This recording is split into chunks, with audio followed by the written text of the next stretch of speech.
Very good morning, everyone. Welcome to Admiral Markets. My name is Chris. We're going to take a look at the strategy webinar today and focus on, as always, the Forex markets, but also look at how to build a strategy and how to make a strategy from scratch. Basically, that's the focus I wanted to do today, to dive in not only to, let's say, an existing strategy and how one could apply that, but also how a trader can actually look at the charts and start the creation of a strategy yourself. So that will be at least part of the webinar today. And if you want to take a look at anything specific besides that, maybe a pivot point indicator strategy, maybe a moving average strategy, whatever the indicator is or idea you have, just let me know and we can take a look at that too. All right. We're going to take a look at this disclaimer though. First of all, the webinar is intended for a global audience, but may not be suitable for everyone. Therefore, take a look at admiralmarketsglobal.com, select your country of residence, and contact the appropriate entity to find out more information about that, charting conditions, and other details. Also, be aware that trading for exchange and global financial markets is considered high risk and may not be suitable for everyone. Therefore, please seek the advice of an independent financial advisor for more information on that. This webinar is not advice and is for informational and educational purposes only. And by continuing watching this webinar, you agree with this disclaimer and you are aware of the risk involved when trading. All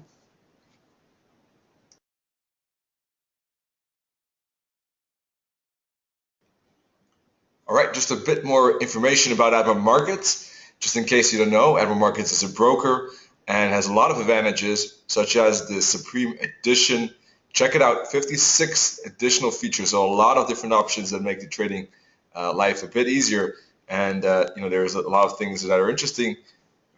Wide range of tools from matrices to money management systems, and really Admiral Markets goes far and beyond that with negative balance protection, great spreads. A lot of people recommend Admiral Markets, so take a look at that. This is the website, admiralmarkets.com. Okay, so today, strategy focus. Probably a good day for strategy focus because we got some interesting news coming up later today. But we'll take a look at the market as well.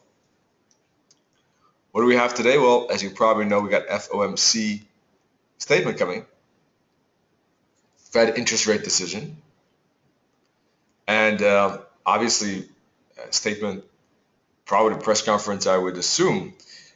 So yeah, there's that big news event. That's about 5 p.m. Interesting. I'm not sure what time zone this is actually. It's current time 6:37. That seems to be 2 hours behind me. Yeah, so 7 o'clock. That makes sense. 1 p.m. Eastern time. Alrighty. Now, first of all, let me check if you can hear me properly. Does it sound okay today? I always forget to check, but it would be better to check just in case.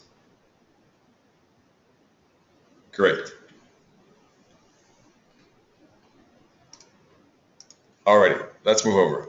I hit the wrong button here by accident, so there's some program opening, but okay, let's take a look at strategy building first of all, or maybe just a quick look at the market. Well, the euro dollar still in this bear flag, right? That I said that you want to. That's why I wanted the price to basically break this 110, because otherwise I was expecting some kind of smaller, indeed, bear flag continuation like that. Although some short maybe could have given a few pips, there's not a lot of downside here either, right? So there's quite a slow, choppy movement and a pretty good chance that price can make that retracement still. Let me get rid of this fib. And let me put on the fib for this hourly chart from here to here. And I was saying that I want the price either to break the bottom of 110 or go up to the 38.2 fib. Well, I didn't do either yesterday, so it was a bit of a slow day. Perhaps already slow because of today's FOMC. So still the same kind of analysis valid, in fact. Pound USD is breaking through this trend line. Depending on how you draw it, if you're really precise, price is probably right at the trend line. Otherwise, it has already broken the trend line. And I was looking for a deeper pullback, which didn't happen. Price actually stopped at the 38.2 fib and broke here this trend line. So there was some smaller short potential there as price started to kind of break below. Personally, I didn't trade it, but it could have been possible. But I was rather waiting for the pullback higher here. I did say the break could be, some trades possible though. That's the program I was opening. Sorry, okay, I'll get rid of that by accident. There, okay. Yeah, so, but a lot of movement, no. It didn't make that much movement to the downside upon the break of this trend line here. And, well, it's still in a bear flag here if you look at the 50-minute chart, right? But this type of chart patterns I would not be trusting too much on such a day as today. But obviously there is then a continuation potential, maybe already before the FOMC. However, we got to realize that the market is going to be a lot, on average, is going to be a lot quieter, slower than a normal average other day. Dollar yen didn't do much either. It's just going sideways. AUD had some news event break through this triangle that we were talking about, this triangle here. And I was thinking that a bullish break would look good, but it actually made a bearish break. That's the only thing that really happened. But that was today's Asian session, but a couple of hours ago. What else? This is an old chart. Let me renew that.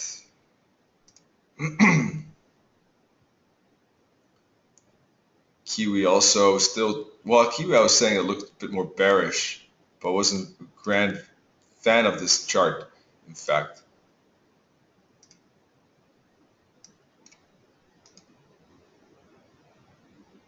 Euro yen seems to be, let's see, breaking below support. There's some divergence, so some retracement and follow through to the downside, I would say, seems logical. I was also talking about the pound odd. No, that was the euro odd yesterday, sorry.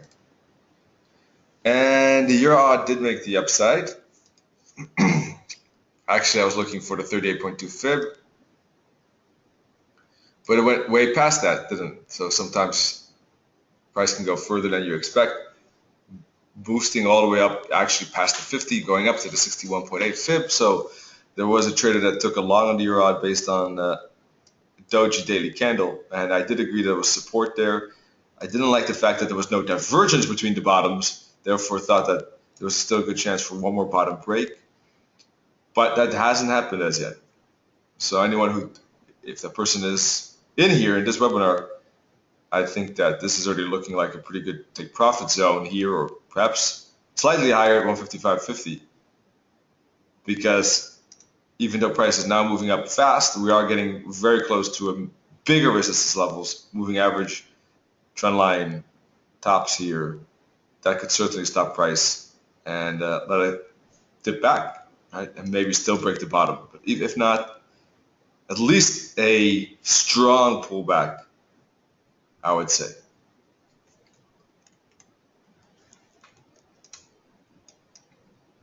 All right. That was a quick talk through the market here. If you have any currency pair that you want to review, want to take a look at, just let me know. And or any particular time frame as well. Just let me know which combination you find interesting. We can take a look at that. In the meantime, I want to talk a bit about strategy.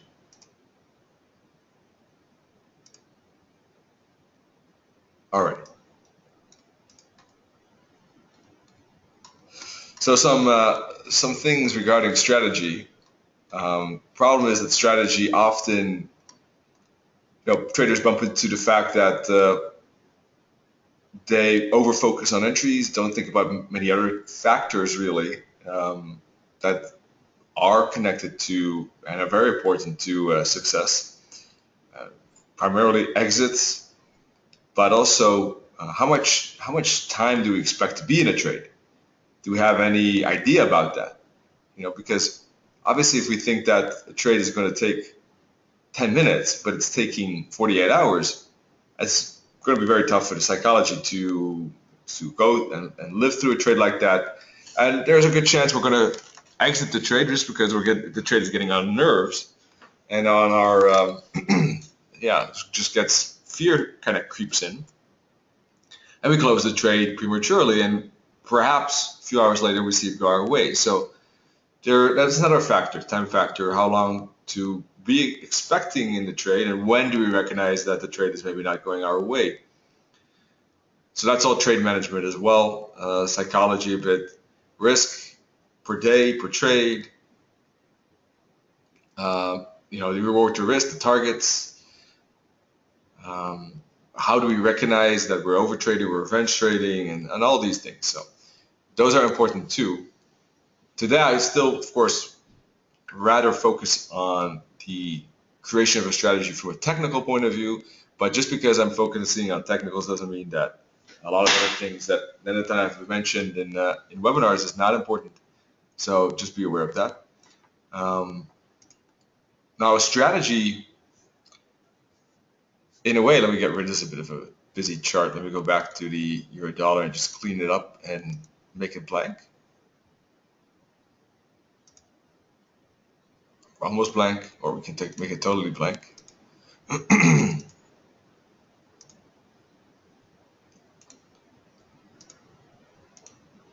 All right.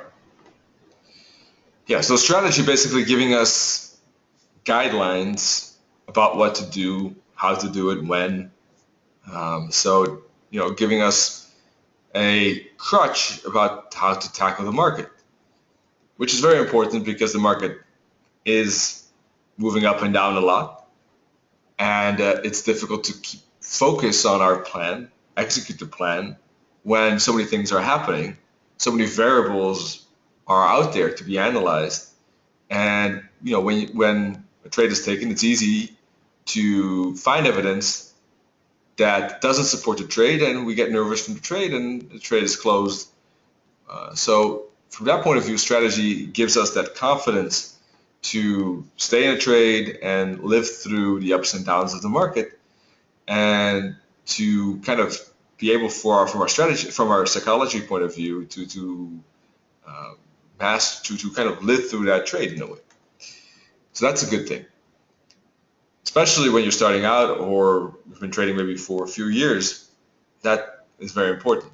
If you've been trading for more than 10 years, you're probably not in this webinar, I guess, but if you are, thank you. And then you probably don't need the strategy to be that important for you, because you're looking at technicals and making more discretionary approach. So you can combine a lot of elements and still be very confident about the trading plan.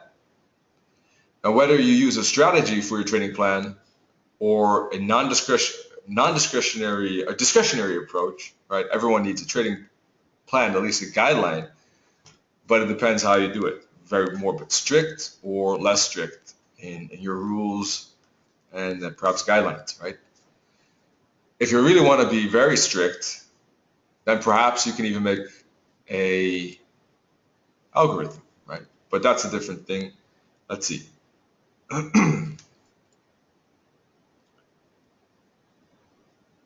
Let's see, webinars, yeah, they're always, or we try to always record them indeed. And they're available on the YouTube channel of Admiral Markets. I'll put it up in the meantime, and I'll show you how you can find it, okay? It's on YouTube. And on YouTube, all the webinars, or most of the webinars, are uploaded after they've been recorded. And Admiral Markets has their own channel, and I'll show you in a second how you can get there. I'm opening it up right now. All right, so what kind of things do you want to think about when making a strategy? Let's start from a step-by-step point of view. I think the first thing indeed is to think about our own psychology. What is our own preferred trading style? What key elements of your character do you think you have, and how does that influence your trading? And maybe not only think about yourself, how you think about yourself, but how other traders might describe you could be different. The reason for this is that we want to match our trading personality with our strategy. If you feel that you're impatient, well, you might want to use think about a tighter trade management system, or you might want to find a system that has more potential entries, but you focus more on filtering out some setups because you don't want to take all of them because there's so many signals. If you're a bit maybe more laid back, you could think about long-term trading because you don't mind that the trade is open for 2 weeks, for instance. So there is some difference there how you want to approach that depending on who you are, how you act in the market and outside of the market. Right? You might want to think about that. All right. Now the next point after you've thought about that, I would say is trading style. Let me write this down otherwise here. Let's do that like this. Or, yeah, it's not so handy to write down though. Let me, 1 second. Oh,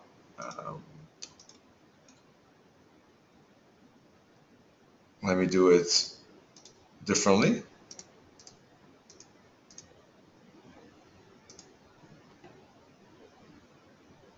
All right. So one, own kind of psychology or character elements.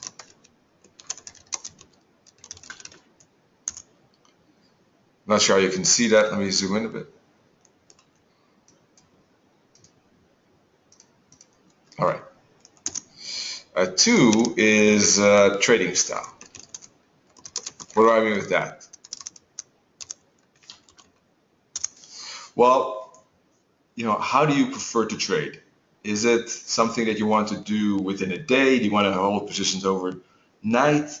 Do you don't maybe mind, the trade going against you for lengthy period of times and pips? Well, then, if you don't like that, you might want to be an active trader that is in the market within the day. Now, if you're okay and a bit more patient, maybe you want to hold it over the night, but not over the weekend. So you're more maybe of a swing trader. If you're very busy maybe and you don't have much time for trading because of whatever reason, you might want to think about not a swing trader intra-week, but a swing trader, a real swing trader that keeps it open for 2 weeks. And if you're looking to really just take a position and hold it for months, perhaps you're even a position trader. Not many of you will be like that, not that I know of at least, but there is that chance or thought to consider. The third thing you might want to think about is discretion. How much level of discretion do you feel comfortable with? How much should the strategy explain to you? How much do you want to leave open and leave case by case that you review the market and say, okay, the market is saying this, therefore I will do that. Instead of saying the strategy says this, therefore I will do that. There's that balance, as I said before. Obviously, if you look from a case-to-case basis, you have more flexibility. Where humans are, I think, prone to find patterns. So our mind are looking for those automatically. So when we analyze the market, we're probably better adapted to look for patterns than a very rigid strategy rulebook. But we need that experience and confidence in those abilities before we can really effectively trade it. That's a bit of the problem. So that's something that only you can really answer, how much you think is important for, or what you prefer within this point. A lot of traders choose a bit of a mix, something like 70% rules or 80% rules or 60% rules, and at some point add a bit of discretion, maybe with filtering out trades, or the other way around when defining the trend, or at some point some element to leave open, but the rest keep as fixed as possible. That's a fair balance, I would say. And one of the problems with a fixed, very fixed, 100% fixed strategy is that is over optimization, over testing a small area of price and time, curve fitting, and it's just a strategy that is just a coincidence. It's not a pattern. It was just pure randomness. And if a trader believes that therefore will continue in the future, might be very disappointed about the results that the strategy will do in the next months or years, right? An algorithm could do great even in 2 years, but horribly fail in the third year. You're looking at probably more than 3 years. If the strategy is showing stable results for more than 3 years, it's probably not randomness and higher chance that it's becoming a not a lucky factor, but actually a long-term consistent profitable strategy. And even those can still eventually turn into losing strategies, right? So, but they have a higher chance of continuing to be profitable. Anything less than that, anything that's based on a month, 2, 3, obviously very short, doesn't say much. Now, the disadvantage of a very strict rule is that most of the time you need good programming skills to make that. I don't have that. If you do, that's great. Big advantage. You can do that, build it yourself. If not, probably would be better to throw in some mixture of discretion in it, or find someone who has those programming skills. All right.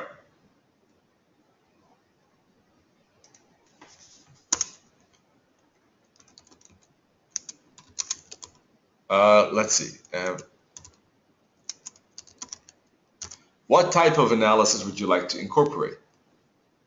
Fundamental, technical, chaos, and within technical, price action, indicators, or a mix? That's something you want to consider as well.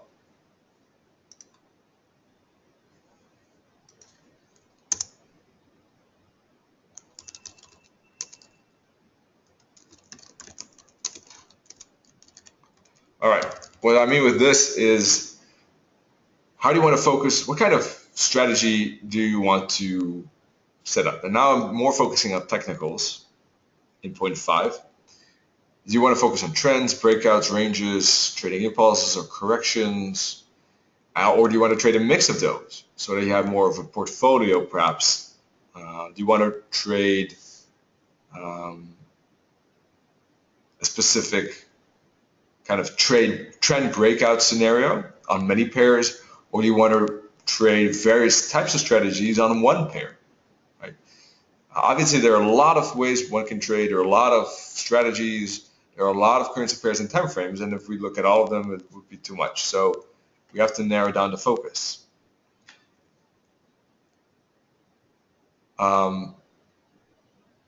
Now,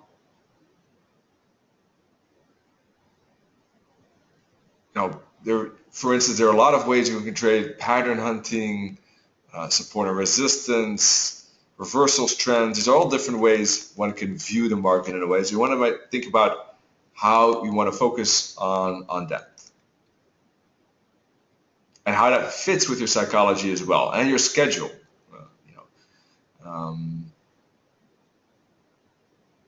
Also, can you handle multiple styles, or perhaps you feel more comfortable with focusing on one? All right, so those are the first 5 points, but in the meantime, let me here go to, let's see, this is YouTube. Go to, well, you have to type in Admiral Markets, in fact. Type here Admiral Markets and click on search. Click on Admiral Markets.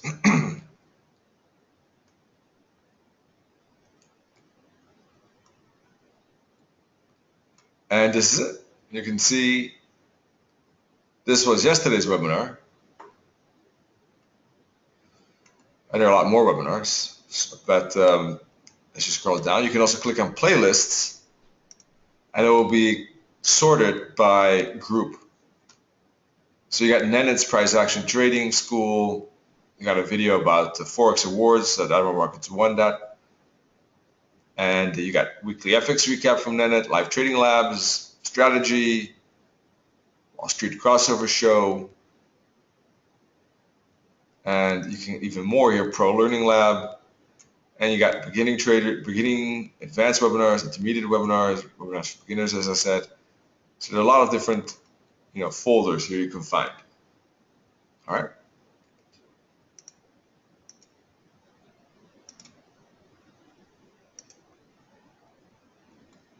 All right. So connected to that, obviously, as I already mentioned, is timeframes.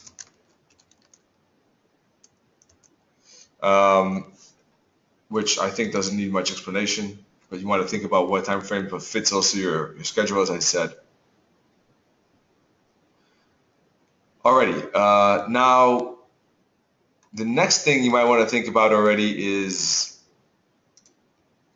probably tools and indicators at this point. Well, maybe actually at this point you want to think about actually, first of all, defining this model, which I call TOFTEM, which is looking at trend. How do you define a trend?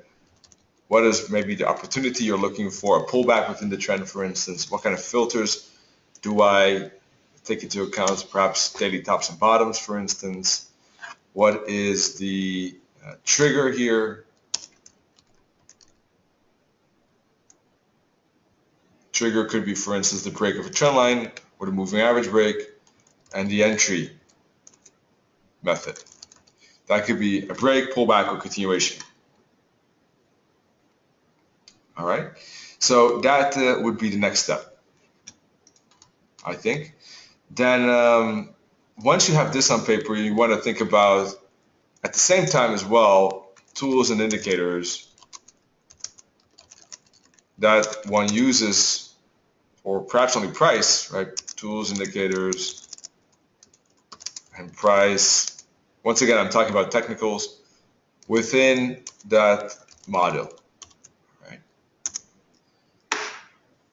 Then we have something on paper. You want to also think about, why would this be a good combination? Kind of critically thinking, does it make sense? Is it just something of a randomness in it, or does it have, some sense there? What is the goal, the idea behind it, and does that make sense? Kind of like thinking beyond whether these particular tools and indicators give nice entries, but why? What is the advantage? For instance, I use moving averages a lot, and I use those because I know that the market likes to go back and away from the mean. So I not only think they're a good trading tool, but I see why, I understand why, right? And I think that helps. Alrighty. Obviously, trade management is very important. Stop loss, take profits, trail stops, time exits, market exits, everything. Testing, whether it's back testing, forward testing, a programmer helping out with a certain algorithm to do a lot more testing, that obviously is great. And well, I guess the last step is I guess implementation. Having the patience to test it and try it for a substantial time, not just trying it one day and then saying, okay, that's it. And last but not least, adapting, reviewing, evaluating, etc.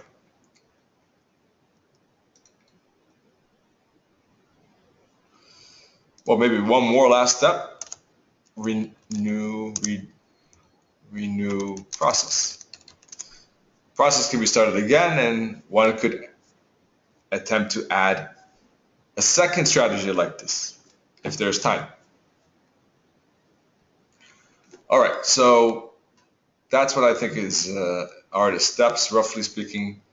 I'm not sure if you necessarily have to start here with one. I mean, it's just a suggestion, really. I think that these 14 points are important. Obviously, the last kind of three are indeed going to be at the end. Otherwise, really testing, you can do a bit of testing, obviously, in between here, somewhere in here, right? Oh, and you can do some testing there too, and you can maybe start out with 0.8 and then go 0.1, and it's not that strict that it has to be in this sequence necessarily, but these are the kind of points that are important, I think, for building a strategy, and things to consider. And maybe there are more as well, and if so, let me know. But I think that there are a lot of important ones already covered, at least, when building a strategy. So those are important points. If you have any questions,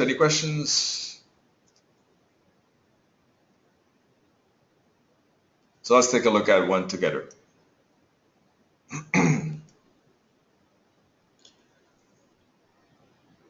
Any suggestions? Maybe we can start like this. I mean, obviously going through all these points is going to be impossible, but we can take a look at the creativity phase of making a strategy, perhaps, together, and see what we can come up with. It's no idea. Maybe it's going to be horrible. Maybe it's going to be a great strategy, perhaps, because we'll never find out for sure. We'll have to do some testing and dive into it a bit deeper, but we can take a look at first glance at what it seems to be doing. So, does anyone have a suggestion maybe for an indicator or tool you want to use for this new strategy that we're building?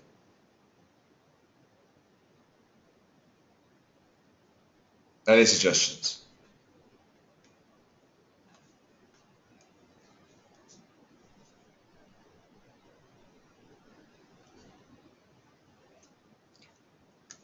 Chart is totally blank. We can leave it blank.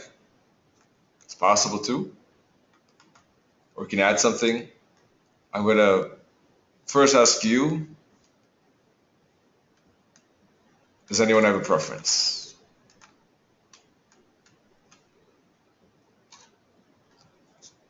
Building a strategy is not necessarily needed. There's a lot of strategies out there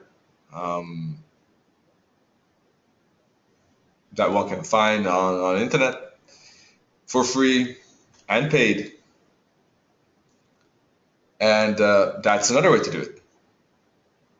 There's an advantage that there's already something on paper, and you can take that and trade it right away. But you got to make sure that whatever you choose, you have the expectation that it kind of fits with your market view. Fibs, all right, we can do that. We can use fibs. Fibs, of course, is a tool that we add to the charts ourselves, and therefore it's not something that's always on the chart, that is like in moving average, is automatically added to whatever the situation is. Fibs we're going to do ourselves. So we got to need a bit more than fibs than alone, but we can start with fibs. Why not? Now we want to think about, when we look at this document, we want to think about, okay, where would fibs be playing a role? Or maybe fibs we'll use fibs for everything like this. Well, trend is a bit different. It's possible.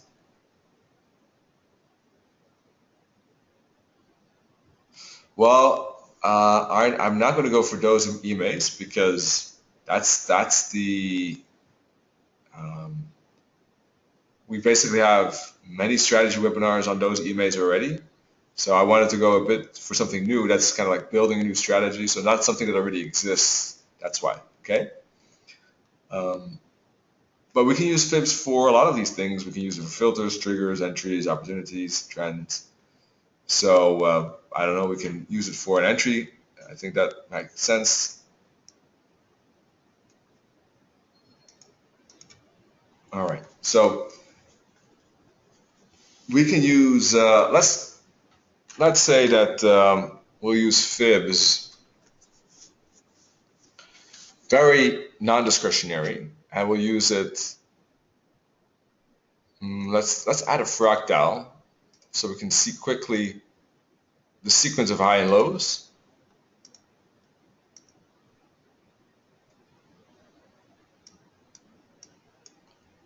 Let's go to a 4-hour chart. Scroll back into the past.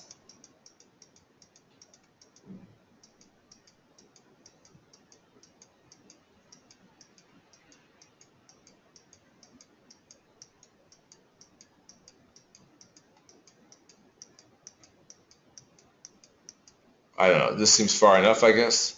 What is it in the meantime? Oh, wow, it's already, it's already 2011, very far. Okay, so I don't know. If this is a strategy, I'm trying to think of something new. So if you have any inspiration, please let me know. Not many of you are awake, apparently, and not too active at the moment, but that's okay. We'll try to think of something here. And, typically you want to just, what happened here? Typically you want to think about is obviously just looking back in the past, trying to see if you see patterns, and then you want to build from there. That's one way of looking at charts, just going past and finding inspiration from that. Let's try something like if we see two sequences of lower lows, we'll put on the fib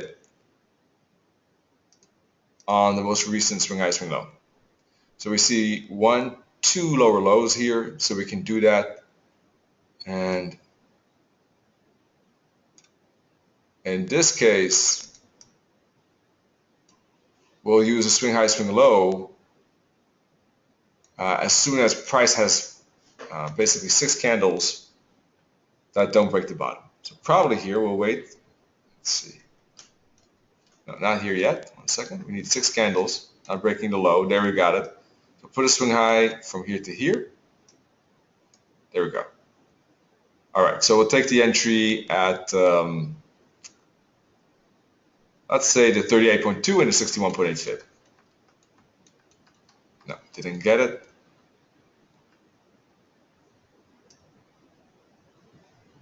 So we need a new bottom, which was here. Oh. 6 candles, 1, 2, 3, 4, 5. That's the 6th candle right there.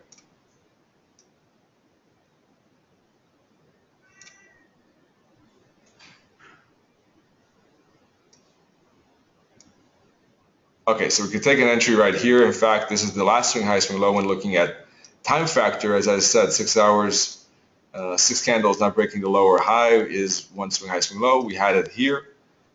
Right here is 1, and here. This is the 6th candle. Price is already at the 38.2 fib, so we can take 1 entry there and the second at the 61.8. Target minus 272 and minus 61.8 target. First target hit.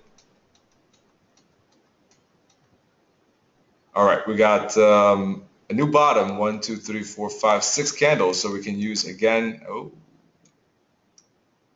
a new swing high, swing low. We're still in a downtrend, so we can still use the same one. We got half a trade closed for profit. The other half is still open. It's a bit difficult to see. Let me make it a bit bigger, hopefully. There we are. Good. 1, 2, 3, 4, 5, 6 candles right here. All right, so we can, I would say we can put this trail stop from the first trade above this, take a new entry at the 38.2 fib and the 61.8. Let's see. And that went out for a loss here. So this is a swing high, swing low that got broken, and we are now seeing a change of trend perhaps as we have 1 higher high, and now we got a second higher high. So we can get rid of this fib. So we had a half a win and 1 loss so far. All right, so let's see how it continues. But the idea basically behind it is that, and I have no idea if this is profitable or not, but the idea is to wait for two lower lows on fractals or two higher highs on fractals, right? And then put the swing, the fib, from top to bottom, and top to bottom is considered 6 candles to the left, 6 candles to the right that are higher or lower.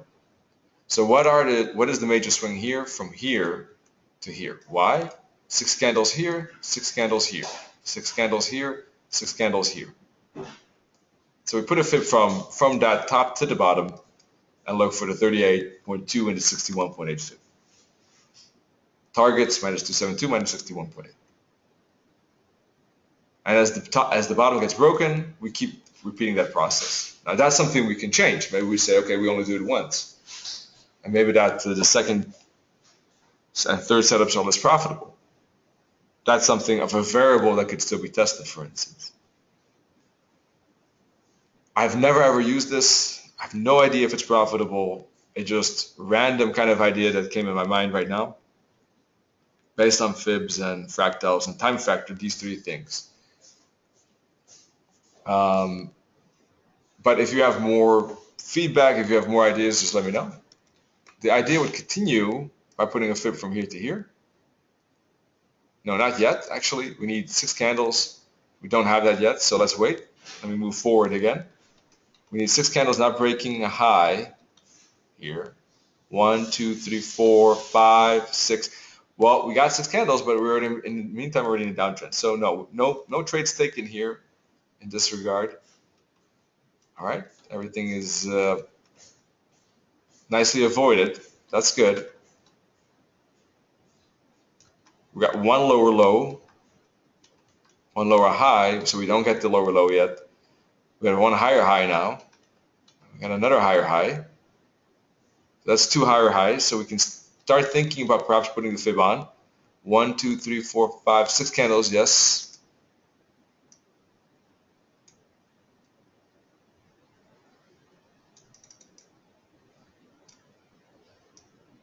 All right.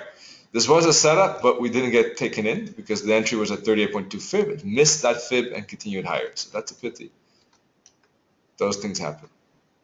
23.6 fib was used.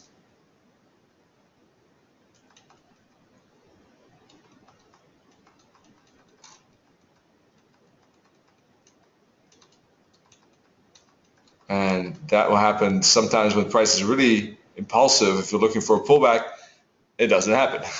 That's what happened with this upside. It did hit the 23.6, and after that just kept moving up and up and up, and never really made a bigger pause until now. Now it could be perhaps too late though, but let's see. This is a very big fib, by the way, and I'm not sure how desirable that is. You can see this trade is taking very long because it's such a big fib. So I'm not sure if that's something that is very interesting, but all right, we'll see how it ends up despite that. And I don't think anyone would ever be in such a trade that long for a month, so it's not realistic and ended up in a loss anyhow. So I'm not sure. At the moment we have 2 losses. That doesn't mean it's a bad strategy, but it seems to be a bit not that useful from a time perspective, at least, as the trade took that long. So maybe not a good day. It's I would say still too soon to conclude. You can always exclude such a big trades when you say, okay, the stop loss is bigger than 400 pips, I'm not going to take that trade, which is very, very reasonable to say. So maybe that was not a trade. In that case, one would do it differently. By the way, would still continue here because they were at 2 lower lows, which means that if we would not be in that long trade or accept hedging as part of the strategy, then this would have been an entry on the 38.2 fib, by the way, with an exit at the target. So that would have been a win. We were not in that trade because we're looking at the long here, right? But if you accept hedging, that would have been a trade. Let's see. We got two higher highs here, so we can put a fib from here to here. And that would have been a winning trade too. From the 61.8, 38.2 fib, exit here to minus 272 target. At least partial win. All right, so that was 2 wins in a row in that, all in the time that that trade was open. We got 2 lower lows here, so we can put the fib on, but do we have somewhere to put the fib? We're looking for 6 candles, 1, 2, 3, 4, 5, 6, no, just keeps falling.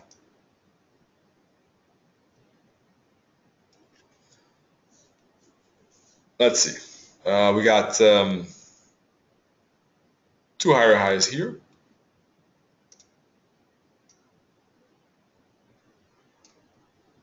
So that was an entry at the 38.2 fib and went up to targets and was a win.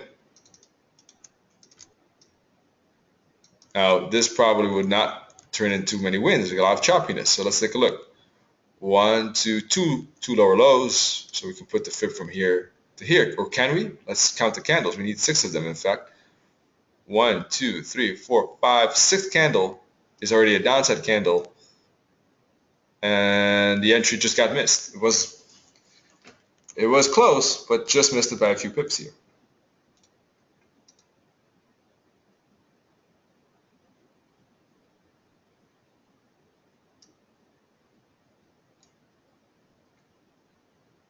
Well, we don't have really any higher highs or higher lows. This is a triangle. Only here we have it. And it would require a fib from here to here. And that's, well, depending on our trade management, is a loss or maybe break even. Probably a loss. 1, 2 lower lows, which means we can put a fib from here to here. But the fib price didn't get back to the 38.2 fib. So you see some various answers here. Some losses, some wins, some trade missed because price just keeps pushing. All right, well, that wraps up, I guess, what I wanted to say about strategy building. Hope it was of some value, but you can see that there are some things to think about from a technical point of view, but also from psychology, risk, money management point of view to get a balance that fits you and from your schedule and character point of view. So maybe there's some things to consider when looking at a strategy. I think it's a fun process. I always like to look at historic price and create strategies like that. And not so much of late, but ever since I started, I always found it interesting, at least.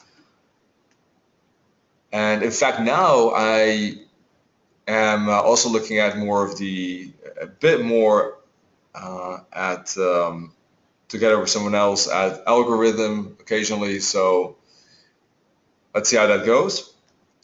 But something that's new for me, at least, as I'm not too technical. I mean, I'm technical from a technical analysis point of view, but not from a programming point of view. I know. Let's dive into some currency pairs. Svetoslav mentioned odd USD.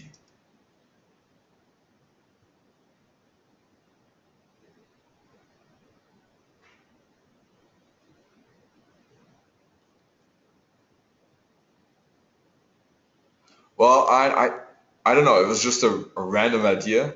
So you want to be careful with making quick conclusions, about it.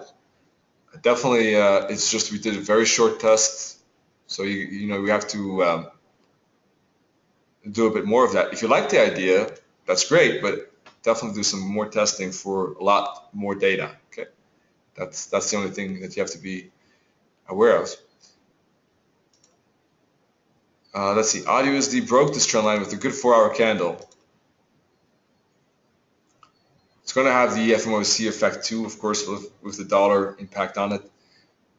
But I mean, a candle like that, I don't see it breaking the candle high here. that quickly. So any retracement, I think, should see follow through. Now, depending on FMOC,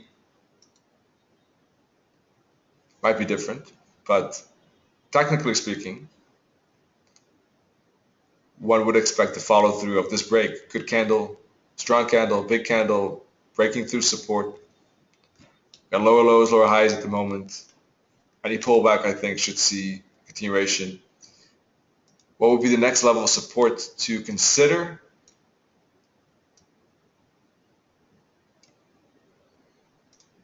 Let's put a fib from here to here. Price stopped at the 38.2 fib. Roughly.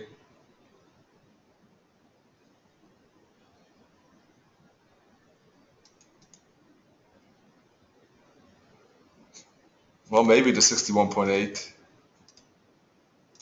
Certainly the 78.6. And this bottom.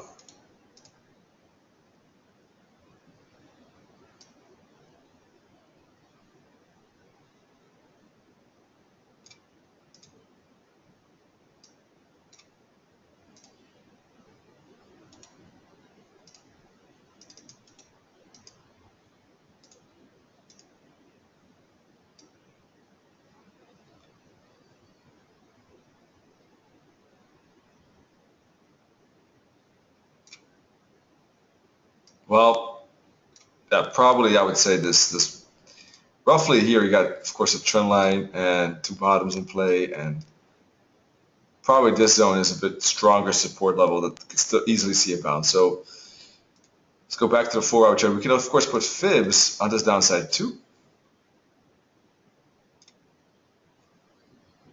61.8 target is always something to be aware of.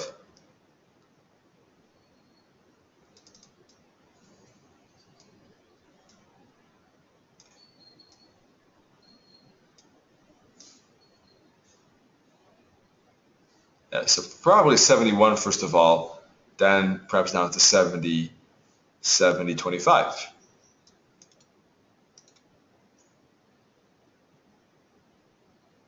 Let's put on the fractals.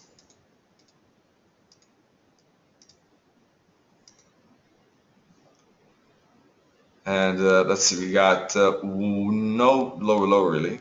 From a fractal point of view, we got one higher high here, and a higher low, lower high, sorry, and then well, we have one lower low, that's for sure, but we don't have two lower lows. So from the strategy we're just like made up or created, we wouldn't be able to put a fib on this chart as yet.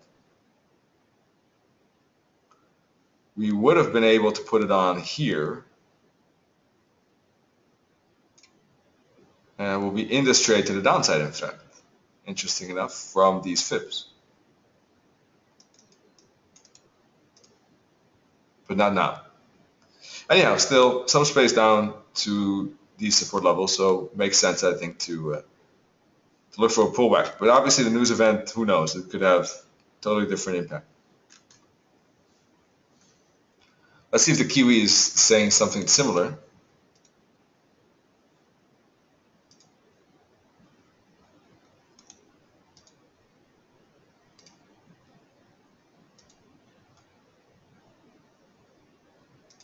All right, Kiwi did break through this trend line. I think that's the one we had on the chart, or not, yesterday. Now I'm not sure. Probably yes, it broke the trend line as well here. And the upside didn't seem as attractive on the Kiwi because it reached the long-term resistance point.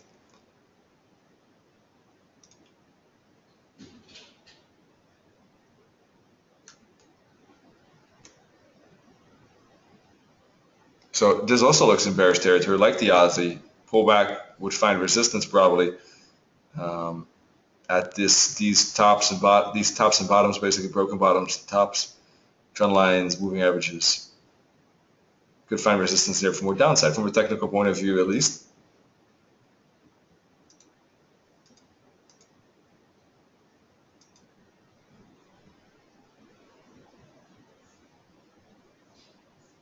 Dollar CAD has made one more push up in this uptrend, now double divergence. So if anything, I would be looking for a pullback for more downside on this time frame. 50-minute chart. And yeah, that's of course contrary to the trend that's now happening to the upside on a 4-hour chart. But even a trend has pulled back, so it would be a counter trend trade, but downside seems more likely despite the uptrend on the 4-hour chart.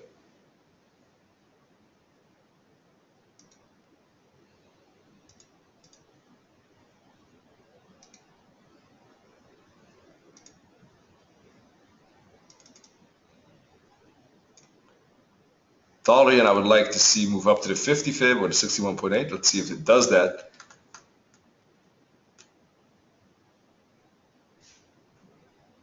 All right, euro yen. We were talking about this particular triangle in the past, now approaching the support level that we were talking about yesterday and kind of poking through it.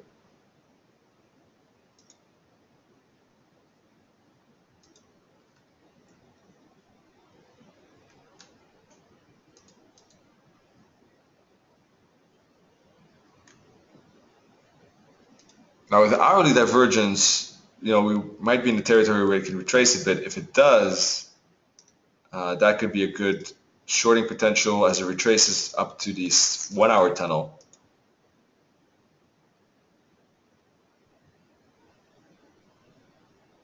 And slowly but surely, this is moving into a downside territory. We got the triangle break already, in fact. We got the moving averages slowly being pulled away. So if it does hook back, there is a good chance that we'll get resistance, we'll hit resistance and turn around back down again.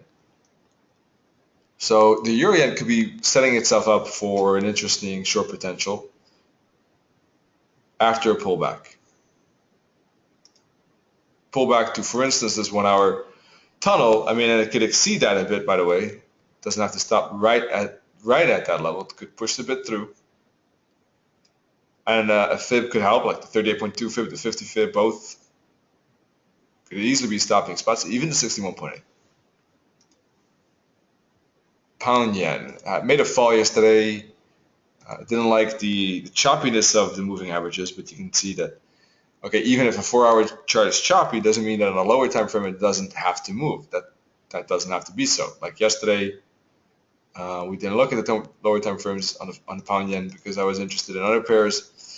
Yesterday, price did move down though. Let's take a look at that. This was Monday. Here we had the European Open. We had, sometimes on a smaller time frame, things are still trending. We had price below the moving averages, price moving back to it, finding resistance at the band, and then using it as resistance almost the entire day.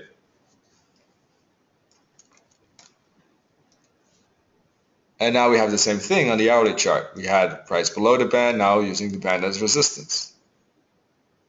So things are looking, from that point of view, bearishly. 4-hour chart, not a bit of a mess as that daily chart, bit of a mess.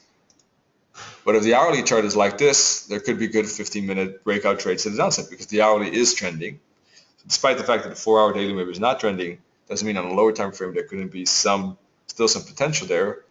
I like to look at the 4-hour chart first because if the 4-hour chart is trending, then typically you're going to see bigger moves. But sometimes the market has a lot of choppy 4-hour charts, then this is probably the only way still to find some trades. Or the other option would be to skip the entire trading day, but that can sometimes be annoying, depending on the situation. If it's an NFP day, I wouldn't mind at all. So anyhow, this is looking like a bear flag after an impulse to the downside. And in fact, it's breaking right now. It could be a good breakout trade right now, right here. Breaking this trend line, good candle close below it.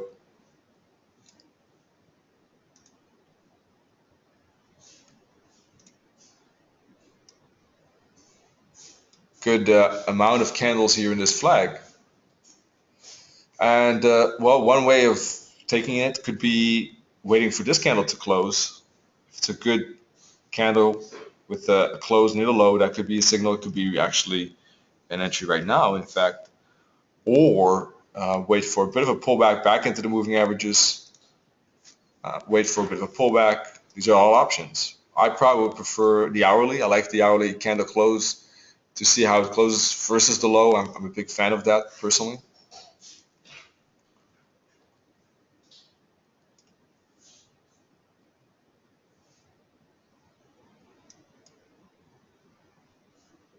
We got the 8 EMA crossing the tunnel. That's a good sign.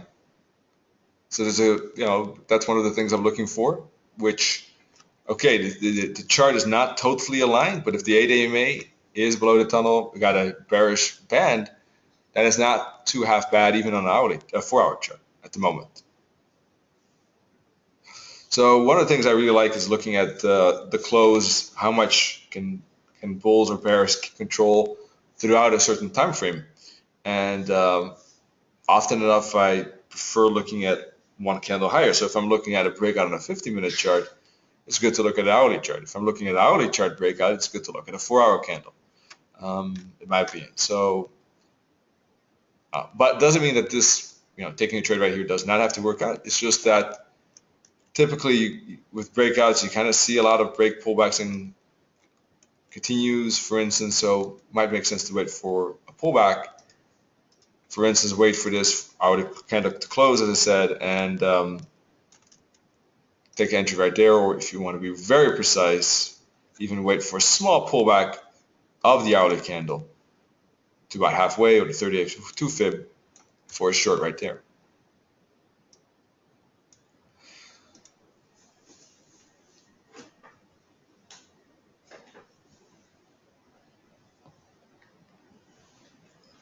So, that sometimes happens. Obviously, there are a lot of charts, and not all charts are equally nicely set up.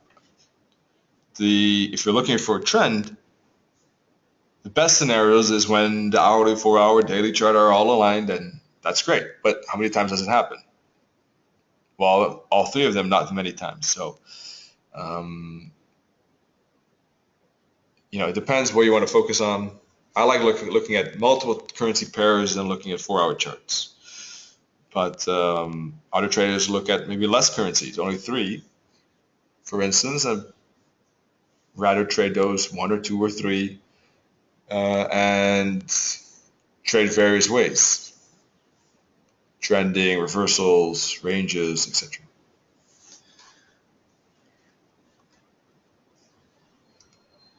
So let's see how this pound yen works out. 12 more minutes for this hourly to finish. What else? Well, your odd could be a resistance spot. Talked about that. How about pound odd? Could be resistance too, but it's a bit different. It's actually breaking this top, so your odd looks a bit better. And it could be a turning spot. It's at the H5, it's at the fib. It's pushed through the tunnel already. No divergence on the 50-minute chart though. And I like to have that when I trade a reversal. So I'm not too sure about this.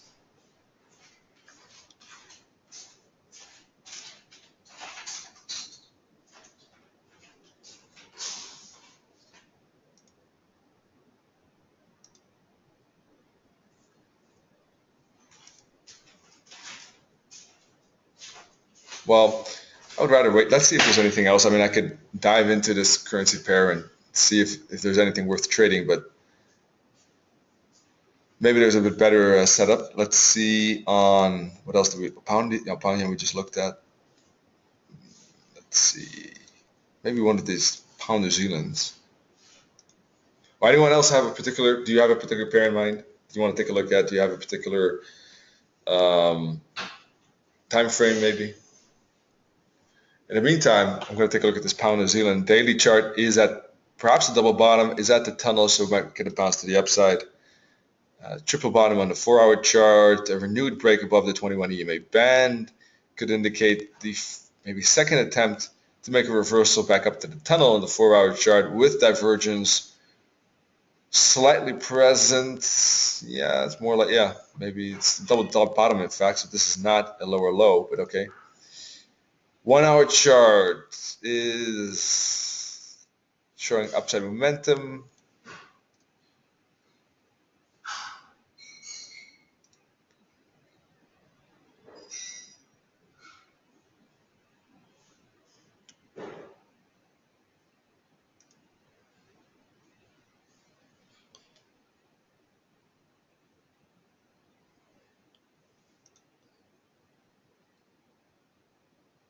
Let's see, 50-minute chart, making kind of a smaller correction here.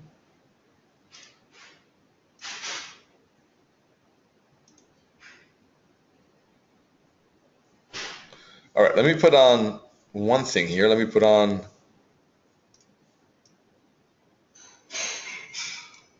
the Fibonacci sequence levels and see where those levels are.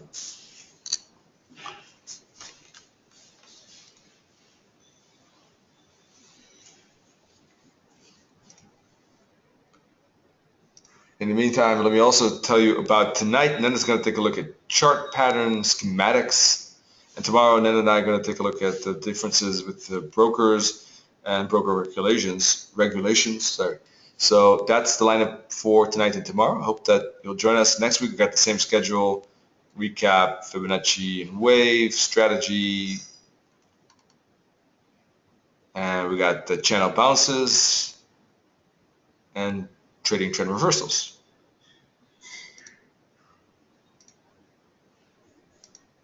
All right, let me go back to somehow switched templates here. 1 second.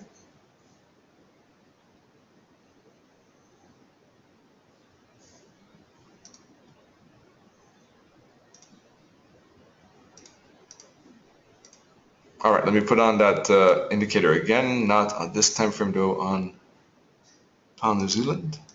Here we go.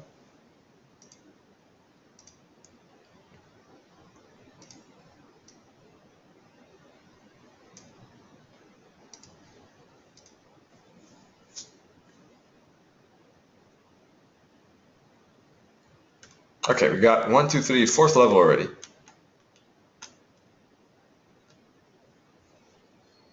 So pullback to level 3 or 2, I think could be a pretty good chance of a move up to level 5.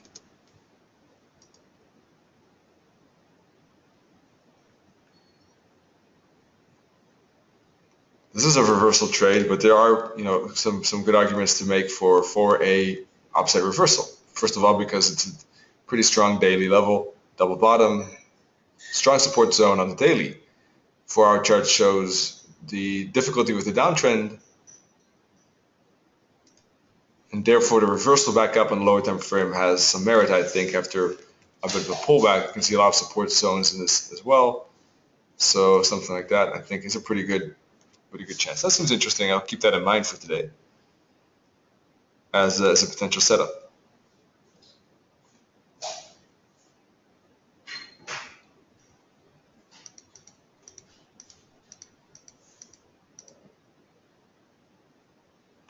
Yesterday, there was pound Swissy was a big mover, I think. Let's take a look at the heat map and see what's going on regarding volatility. We got some stocks here, first of all. And some bigger movements on currency pairs. 2 top movers today. Some currency pairs there, like pound odd, euro odd, pound New Zealand to the upside, odd CAD to the downside, IBM the biggest downsider there. Last 24 hours, Microsoft plus 10. Ruble also pretty high, as you can see. Focusing on currency pairs though, what do we have today? We looked at this pound yen, pound New Zealand, pound odd, the biggest movers, euro odd. Wow, we got yens, pretty big too. CAD yen, odd yen, Swiss yen. Interesting.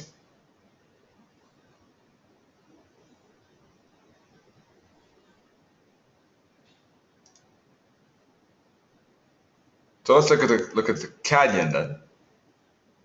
Moved a lot to the downside, a lot of volatility. So let's take a look at that.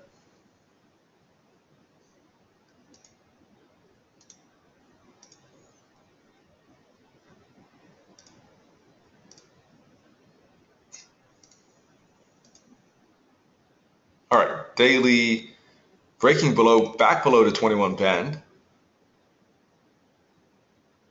That could be an early downside signal here. 4-hour chart. Got the trend switch here.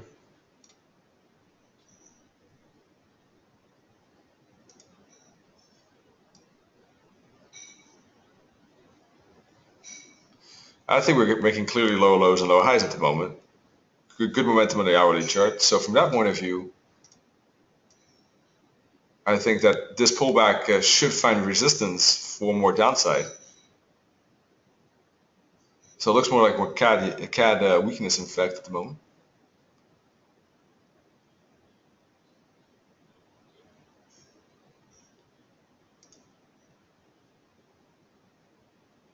All right, let's move to the 50-minute chart. What do we got going here? Let's see. Well, we see that the price gets back to the tunnel, 38.250 fib, I think could be resistance spots. So I'll probably wait for price to get there. And I would be looking for some kind of reversal pattern here, either a mini inverse head and shoulders like this at one of these two fibs. We have a trend line like this as well, and that could be another one. It's a neckline probably of that head and shoulders. If it breaks, that could be a good bearish breakout. Those are ideas, depending on how price action looks like on the 15, 1 hour, 4 hour chart, for I think follow through shorts as a break, pullback, continuation.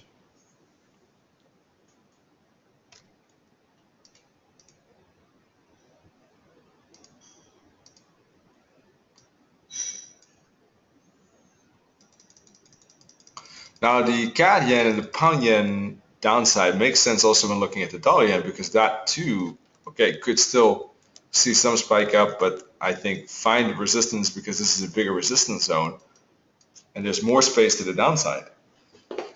Bearing what I already said for the 5th time now, what happens with the news event tonight. But so yeah, the yen strength here relatively for one more push down, I think does make sense. So pound yen, CAD yen, even maybe the dollar yen could be on my list. AUD USD downside makes sense too. Now, euro dollar, I am looking for downside below the bottom or from the 38.2 fib. That still stays the same. That's this fib. So below 110 or from 112, 111.25. Pound dollar, well, not too sure about this one in fact at the moment. But if it breaks one more time, that could be a good breakout.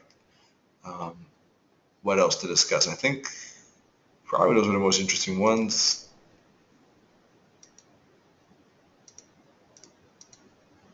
You're in after pullback could be interesting for downside as well. Pound New Zealand upside after a pullback.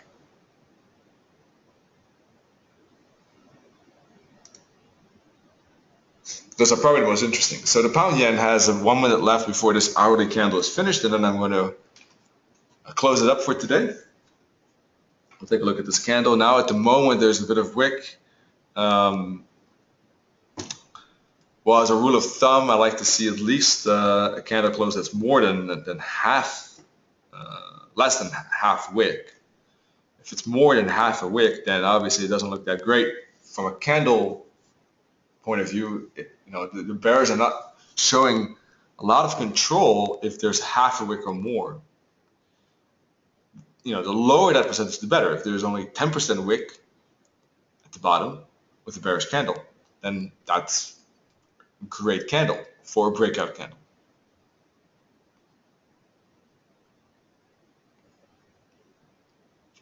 Even though there is a bit of wick here, it's about halfway, so that doesn't look like a great breakout candle. Does mean that downside is over and out and not going to happen. That's not true, but it does mean that it's not showing a lot of spunk at the moment.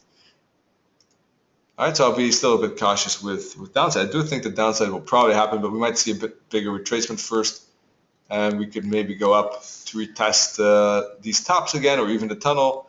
I would still be looking for downside, but maybe after a bigger move up to retest this resistance one more time. Or if this hour is bearish and has a good candle, then that could still be the same signal as what didn't happen last hour, if that makes sense. So I would not rule out the downside. I mean, we still have a lot of candles that were showing impulse to the downside here with a good momentum. We still have this consolidation that's still the same. It's just a question of timing perhaps at the moment, whether it will happen here or maybe from a bit higher. And therefore, I'm still interested in downside, but rather waiting to see if we can get a bigger pullback or if we get follow through indeed. All right, well, that's it. Thank you so much for joining. Appreciate that you were here. Hope that you'll join the webinars tonight, and tomorrow with Ned and myself. Right here. There you go. Wish you good trading today, and see you soon. Cheers.